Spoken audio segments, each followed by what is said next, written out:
자, 오늘 말씀 마태복음 11장 28절에 30절 말씀 함께 있습니다. 수고하고 무거운 짐 진 사람은 모두 내게로 오너라. 내가 너희를 쉬게 하겠다. 나는 마음이 온유하고 겸손하니 내 멍에를 메고 나한테 배워라. 그리하면 너희는 마음의 쉼을 얻을 것이다. 아멘. 오늘 말씀은 사랑의 짐꾼이라는 제목으로 함께 말씀 나눕니다.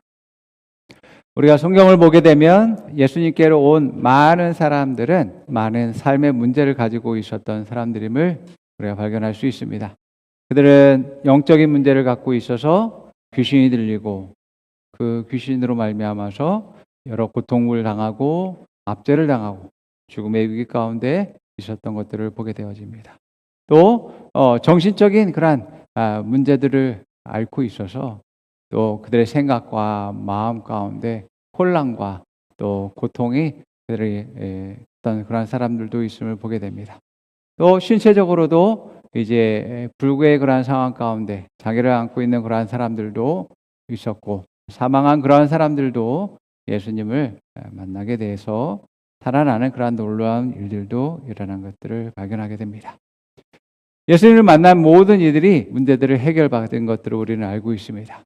그것들을 볼 때 우리는 예수님은 그 사람들의 인생에 삶에서 그들의 무거운 짐들을 예수님이 그것들을 이제 해결해 주시고 대신 또 예수님이 죽음의 문제에 대한 짐을 짊어지시는 그러한 역할들을 감당하셨음을 우리가 보게 되어집니다.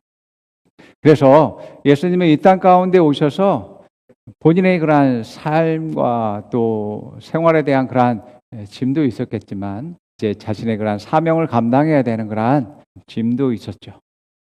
뿐만 아니라 이제 만나는 사람들에게 대한 그들의 짐들을 가볍게 하고 대신 짊어지는 그러한 역할도 했었던 것을 우리가 발견합니다. 이것을 통해서 우리가 알 수 있는 것은 기독교 신앙은 삶의 문제를 말씀과 성령으로 해결받는 그러한 신앙이다라고 할 수 있습니다. 또 뿐만 아니라 나의 무거운 그러한 짐을 해결받는 그러한 것임과 동시에 함께 다른 사람의 짐을 또한 대신 짊어지고 또 가볍게 하고 해결하는 그러한 신앙과 모임임을 보게 되어집니다. 우리가 살아가는 데 있어서 정말 내 짐도 버거운데 다른 사람의 그러한 무거운 짐 또 문제까지 내가 짊어져야지만 되는가 하는 그러한 생각들도 우리가 가질 수가 있게 되어지는데 그러나 하나님이 우리를 향한 놀라운 뜻과 계획과 예수님이 나의 모든 짐을 지시고 해결하셨기 때문에 또 나를 향한 놀라운 계획과 뜻을 가지고 계시기 때문에 우리는 나의 짐에 대한 염려와 걱정 대신에 주님이 붙여준 사람들의 짐을 이제 대신 짊어지는 것까지도 우리가 할 수 있게 되는 것들을 보게 되어집니다. 우리가 생각할 때에는 좀 지위가 높고 또 많은 것을 가지고 보기에 멋있게 그런 사람들은 삶에 짐이 없을 것 같고 문제가 없을 것 같은 그런 생각을 하게 되어집니다. 여러분, 이 땅에 태어난 모든 사람들은 짐을 다 가지고 있습니다. 삶의 무거운 짐들을 가지고 있습니다. 본인이 가지고 있든지 또 가족이 가지고 있든지 본인이 또 부담을 가지고 있는 그런 사람들을 짐을 또 지기도 하는 것이죠. 여러분, 오히려 많은 사람들을 맡은 사람들은 그 짐이 더 크다라는 것을 깨달아야지만 됩니다. 그래서 여러분들이 사업가가 되고 또 많은 사람들을 밑에 거느리는 높은 지위에 있는 사람일수록 짐이 크다라는 것을 우리가 깨달아야지만 됩니다.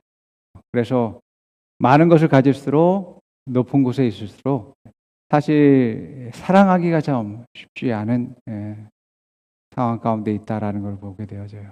그래서 많은 사람들이 오히려 그럴수록 하나님의 마음을 가지고서 더욱더 사랑할 수 있고 다른 사람을 섬길 수 있으면 좋겠지만 오히려 더 인색한 자기의 편안과 안전을 더욱더 추구하면서 인색한 그러한 삶을 선택하게 되어진다라는 것을 보게 되어집니다.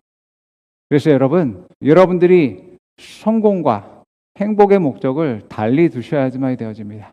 여러분들이 많은 돈을 가지고 있다라면 그 돈을 가지고서 사람들을 어떻게 살릴 수 있을까를 생각할 수 있는 사람이 되어야지만 되어지고, 여러분들의 지위가 높은 사람일수록 여러분 밑에 많은 사람들이 있을 텐데 그들이 가지고 있는 삶의 짐들을 어떻게 가볍게 할 수 있을까를 고민할 수 있는 사람이 되어야지만 되는 것입니다.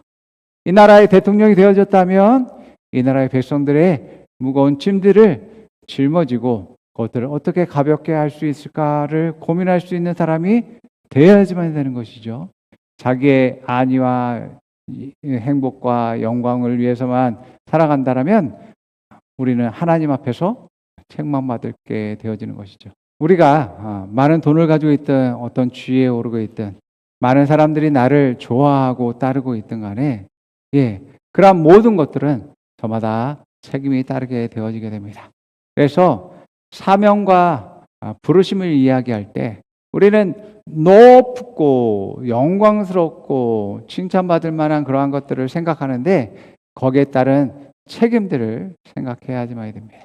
그 책임의 핵심은 뭐냐면 그 사람들, 영혼들을 책임져야지만 되어진다라는 것입니다. 그들의 짐들을 대신 질 수 있는 사람이 되어야지만이 되는 것이죠.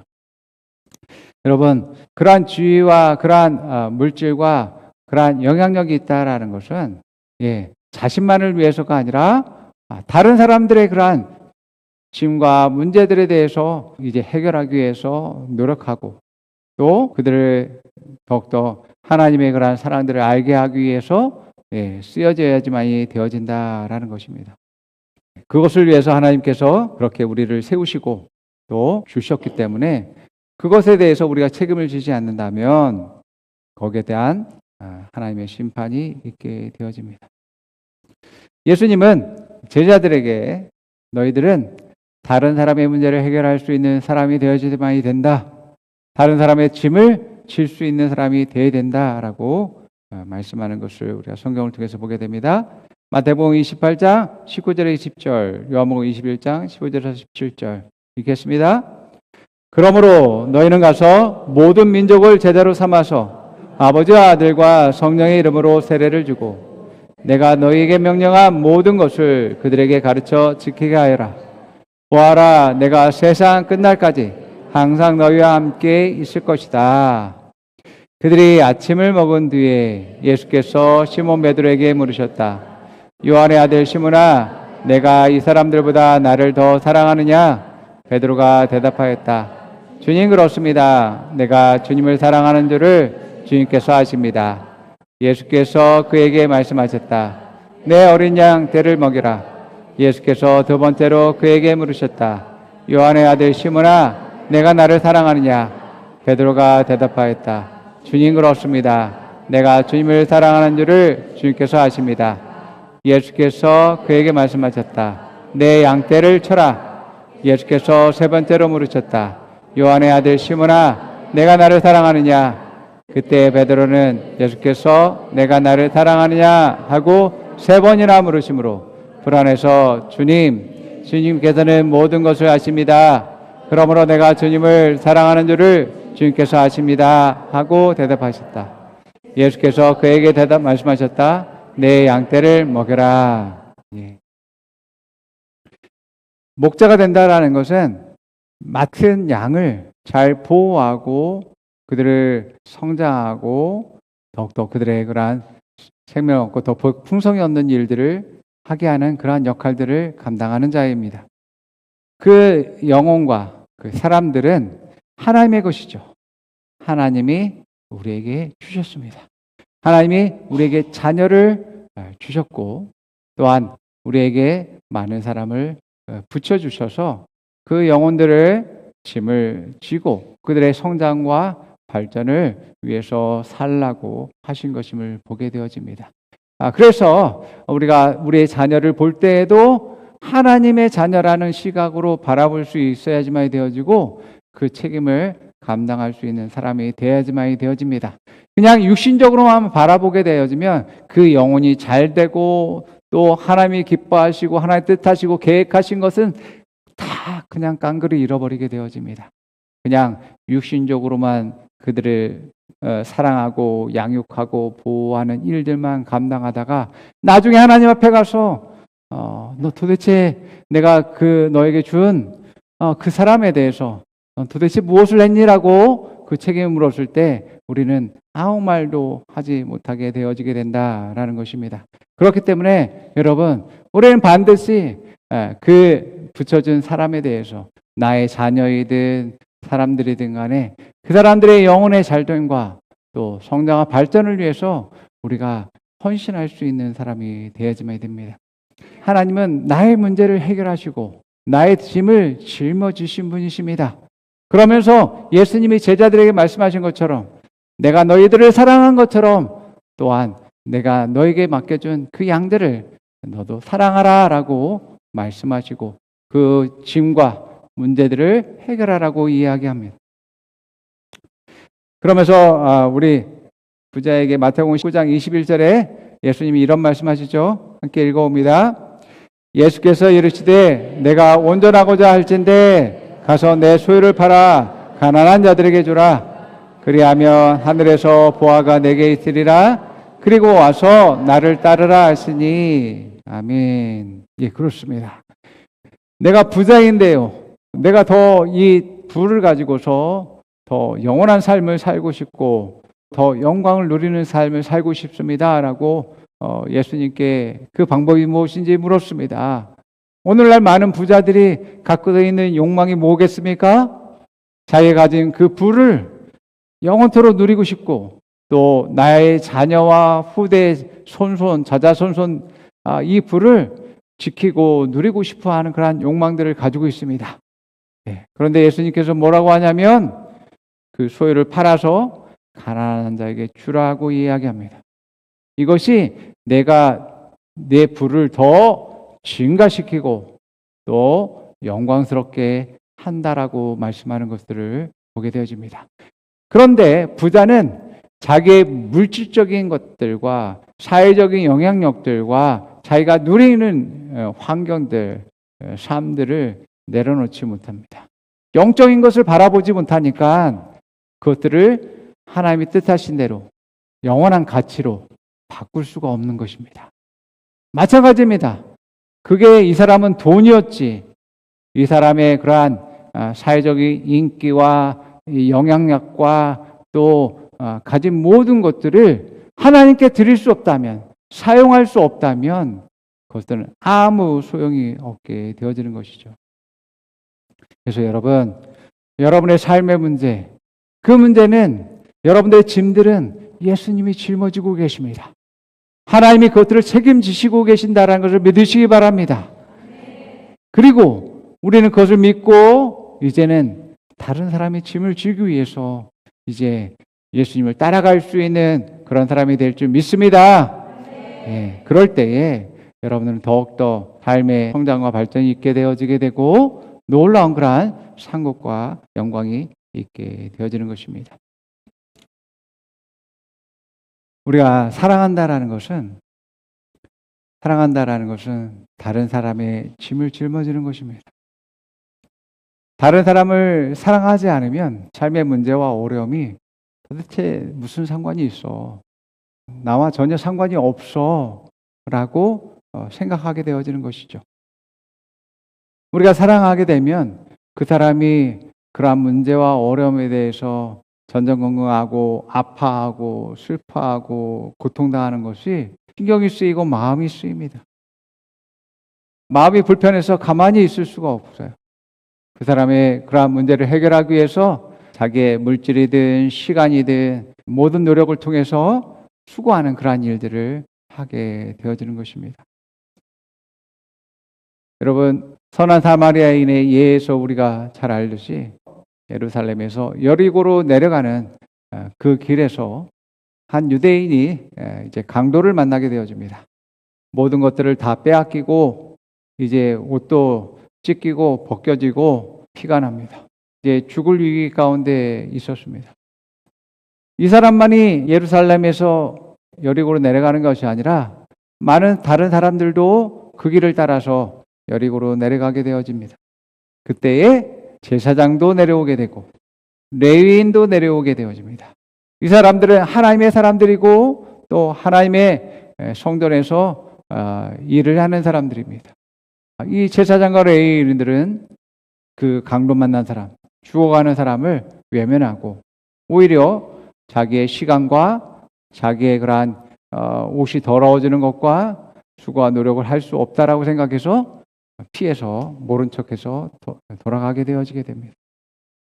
자, 그러나 유대인이 정말 이방인처럼 취급하고 아주 짐승처럼 취급하는 그러한 사마리아인이 강도 만난 사람을 보고서 죽어가는 사람을 외면할 수 없어서 자기의 나귀에 그 사람을 태우고 이제 모든 시간과 또 돈과 노력을 통해서 그 사람을 살리는 일들을 하게 되어집니다. 이처럼 사랑한다라는 것은 그 사람의 짐을 대신 짊어지고 문제를 해결해 주는 사람이 사랑한 사람이라고 할 수 있는 것입니다. 내가 너를 사랑해 라고 한다면서 그 짐과 문제에 대해서 외면한다면, 모른 채 한다면 사랑한다라고 말할 수 없을 것입니다. 사랑은 하나님으로부터 우리가 그 사랑을 받았음을 인식하고 하나님의 사랑으로 그 사람의 짐을 대신 짊어짐으로 말미암아 그 사람이 더욱더 회복되어져서 하나님을 사랑할 수 있는 사람으로 만드는 그러한 놀라운 일들을 하게 되어지는 것입니다. 우리가 어떨 때는 야, 너는 네 일도 제대로 하지 못하면서 다른 사람이 그러한 짐을 짊어지려고 하냐라고 하는 그러한 책망도 또 듣게 되는 것들을 보게 되어집니다. 예수님은 사람들의 그러한 무거운 짐을 짊어지고 가는 어린 양이었었죠. 그것을 알지 못하는 많은 사람들이 예수님을 이제 모욕하고 또 죽어가는 예수님에게 이제 조롱하는 일들을 하게 되어집니다. 자, 마태복음 27장 39절에서 44절 한번 읽어봅니다. 지나가는 사람들이 머리를 흔들면서 예수를 모욕하여 말하였다. 성전을 허물고 사흘 만에 짓겠다던 사람아, 내가 하나님의 아들이여거든 너나 구원하여라. 십자가에서 내려와 봐라. 그와 같이 대제사장들도 율법학자들과 장로들과 함께 조롱하면서 말하였다. 그가 남은 구원하였으나 자기는 구원하지 못하는가 보다. 그가 이스라엘 왕이시니 지금 십자가에서 내려오시라지. 그러면 우리가 그를 믿을 터인데 그가 하나님을 의지하였으니 하나님이 원하시면 이제 그를 구원하시라지. 그가 말하기를 나는 하나님의 아들이다 하였으니 말이다. 함께 십자가에 달린 강도들도 마찬가지로 예수를 욕하였다. 예수님은 예수님의 생명을 주시기 위해서 죽으셔야지만이 되어졌습니다. 그것을 사람들은 알지 못했던 것이죠. 예수님은 예수님의 문제 때문에, 예수님의 죄 때문에 십자가에서 죽은 것이 아닙니다. 세상 죄예요. 죽음의 짐을 짊어지기 위해서 십자가에 달려서 죽으신 것임을 보게 되어집니다. 만약 자기의 문제 때문이라면, 예수님의 죄 때문이라면 그 죽음은 그 사람의 죄로 인해서 죽은 것이겠죠. 예수님은 자신의 죄가 아니라 세상 죄를 짊어지셨기 때문에 십자가에 달려서 죽게 되었음을 보게 되어집니다. 이것이 하나님의 뜻이었고 하나님의 계획이었음을 우리가 알 수 있습니다. 예수님이 십자가에 달려 죽으시는 것이, 세상 짐을 지는 것이 하나님의 뜻과 계획이었어요. 여러분들이 어떤 여러분들의 자녀들과 또 여러분들이 어떤 사람을 살리는 일들을 하고 있다면 그것은 하나님의 계획입니다. 하나님의 뜻입니다. 하나님이 우리에게 쥐어준 짐입니다. 그 짐들은 사실은 하나님의 뜻과 계획이기 때문에 그 짐은 내 짐이 아니라 하나님의 짐입니다. 하나님이 해결하시기 위한 짐들이다라는 것을 우리는 기억할 필요가 있는 것입니다. 그래서 여러분들이 다른 사람의 짐을 짊어졌을 때에 물론 무게 때문에 그 아픔 때문에 힘듦 때문에 어려워할 수 있습니다. 그러나 사실 그 짐은 혼자 짊어지고 가는 짐이 아니라 하나님께서 그 짐을 짊어지시고 계획한 짐이고 또 해결하기 원하시는 짐이라는 것을 여러분들이 기억하게 될 때 그 문제는, 그 짐은 반드시 해결된다라는 것을 기억하시기 바랍니다. 그럴 때 여러분들 더욱더 힘이 생기고 또 소망이 있고 또 감사가 있고 기쁨이 있고 또 하나님이 또 그 짐을 또 덜어주시고 또 해결하시는 것들을 여러분들이 보게 될 것입니다. 여러분들이 짐을 따라가고 다른 사람의 그러한 짐을 질 때에 여러분들은 생각을 달리할 필요가 있습니다. 하나님이 나를 사랑하셔서 내 짐을 짊어지셨듯이 나도 다른 사람의 짐을 짊어졌을 때에 하나님께서 이루시고 역사하시고 또 이루시는 일들을 우리가 보게 되어집니다. 그럴 때에 우리는 더욱더 큰 일들을 이루고 또 하나님의 영광을 보게 되는 놀라운 일들이 일어나게 되어집니다. 이것이 우리의 능력이고 또 우리의 승리임을 우리가 보게 되어집니다. 여러분, 우리가 다른 사람의 문제를 해결하고 그 짐을 질 때에 주님은 우리가 진 그 짐을 대신 짊어지고 또 그 문제들을 해결하시기 위해서 성령님을 주시고 우리에게 또 능력을 주실 줄 믿습니다. 자, 누가복음 6장 38절 읽어보겠습니다. 또 마태복음 25장 41절에서 46절 두 가지 본문 읽겠습니다. 주라 그리하면 너희에게 줄 것이니 곧 후히되어 누르고 흔들어 넘치도록 하여 너희에게 안겨주리라. 너희가 헤아리는 그 헤아림으로 너희도 헤아림을 도로 받을 것이다. 자, 마태복음 25장 그때 임금은 왼쪽에 있는 사람에게도 말할 것이다. 저주받은 자들아, 내게서 떠나서 악마와 그 졸개들을 가두려고 준비한 영원한 불 속으로 들어가라. 너희는 내가 줄일 때에 내게 먹을 것을 주지 않았고 목마를 때에 마실 것을 주지 않았고 나그네로 있을 때에 영접하지 않았고 헐벗을 때에 입을 것을 주지 않았고 병들어 있을 때에 감옥에 갇혀 있을 때에 찾아주지 않았다.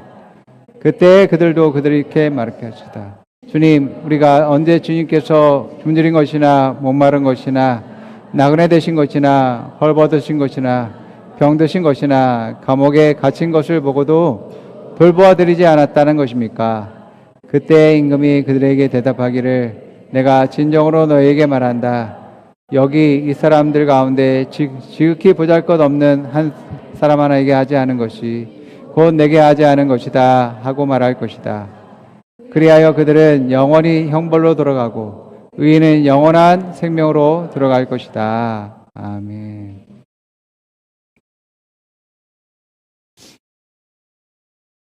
네, 이처럼 주님은 우리에게 보내주신 그러한 사람들에 대한 그 책임들을 감당하기를 우리에게 원하십니다. 예, 그 짐들은 하나님께서 우리에게 이제 하나님의 역사하심으로 능력으로 해결하실 것이다라고 말씀하고 있음을 보게 되어집니다. 여러분, 물론 우리에게 개인적인 삶의 무게와 짐들이 여전히 있겠지만 그 짐들에 대해서 하나님이 책임져 주신다라는 것을 여러분 믿고 여러분들이 다른 사람의 짐을 지기로 한다라면 여러분들은 계속 성장과 발전을 이루게 될 것이고 여러분들의 짐과 또 다른 사람이 들한 짐과 무게들을 또 극복할 수 있는 놀라운 일들을 하게 되면서 우리 모두가 다 짐을 지는 자나 맡기는 자나 하나님의 사랑을 경험하게 되게 될 것입니다. 선한 사마리아인을 통해서 하나님의 사랑을 느꼈다면 또한 그러한 유대인들이 이제까지 사마리아인을 짐승처럼 취급했던 그 사람의 마음들이 녹아지고 생각이 바뀌고 사마리아인들을 사귀고 섬기고 사랑하는 그러한 일들이 일어날 수 있겠죠. 이처럼 우리가 사랑을 선택한다면 하나님의 사랑을 생각하고 사랑을 선택한다면 우리 모두가 다 하나님의 사랑 안에서 영광 가운데 영광에서 영으로 나오고 성장하고 발전하는 그러한 일들이 일어날 것입니다. 그러므로 여러분 서로 사랑하십시오. 사랑하기를 포기하지 마십시오. 예, 하나님은 여러분들을 사랑하십니다. 자, 함께 고백해 봅니다. 나는 문제보다 말씀을 더욱 신뢰합니다. 문제보다 말씀이 더 크고 능력이 있습니다. 나는 믿음으로 세상을 이깁니다. 믿음으로 못할 것이 없습니다. 믿음은 모든 것을 가능하게 합니다. 나는 문제 해결을 받은 사람입니다. 나는 문제 해결 능력을 가지고 있습니다. 나는 승리자입니다. 나는 정복자입니다. 나는 형통하는 자입니다. 나는 다른 사람의 짐을 짊어집니다. 나는 그들을 사랑합니다. 사랑으로 섬깁니다. 자, 옆 사람이 말해봅니다. 당신에게는 문제 해결 능력이 있습니다. 당신은 승리자입니다. 당신은 날마다 성장하고 발전합니다. 예수를 사랑하십시오. 돕고 섬기십시오. 하나님은 당신의 인생을 책임지십니다. 아멘.